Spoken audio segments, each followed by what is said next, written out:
மக்களே நேற்று table rose வந்து நம்ம வீட்டில் வந்து ஒரு 4 கலர்ஸ் தானே பூத்திருந்தது. இன்றைக்கி வந்து 5 கலர்ஸில் பூத்துருக்கு. என்னென்ன கலர்ஸ்னு சொல்லிட்டு பார்க்கலாமா? ஃபஸ்ட்டு வந்து ஒயிட் கலரில் பாருங்கள் எவ்வளோ பெருசாக பூத்துருக்குன்னு சொல்லிட்டு. இதுக்கு வந்து நான் வந்து ஒரு உரம் தயாரித்து வாரம் போடுவேன். அதுவும் ஒரு காரணம், பூக்கள் பெருசாக இருக்குது. அடுத்ததாக பார்த்திங்கன்னா பீச் கலர், பிங்க் கலரு, அடுத்து பார்த்திங்கன்னா ரெட் கலரு, அடுத்து பார்த்திங்கன்னா எல்லோ கலரு. இப்படி 5 கலர்ஸில் இன்றைக்கி பூத்துருக்கு.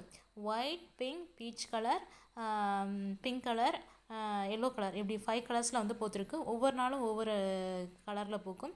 சில நாள் வெறும் ஒயிட் மட்டுமே செடி ஃபுல்லாக பூத்துருக்கும். சில நாள் பார்த்திங்கன்னா 4 கலர்ஸ், நேற்று பார்த்திங்கன்னா 4 கலர்ஸ் பூத்துருக்கும் இல்லையா? இன்றைக்கி வந்து 5 கலர்ஸ் பூத்துருக்கு. இதுவும் வந்து ஜஸ்ட்டு ஒரு 15 ரூபா தான் ஒரு செடியும். இதுவும் அரசு தோட்டக்கலை மற்றும் பண்ணையில் தான் இருக்குது. நீங்கள் வந்து விலை கம்மியாக செடிகள் நிறையா வாங்கணும்னு சொல்லிட்டு பார்த்தீங்கன்னா அரசு தோட்டக்கலை மற்றும் பண்ணைக்கு போய் பாருங்கள்.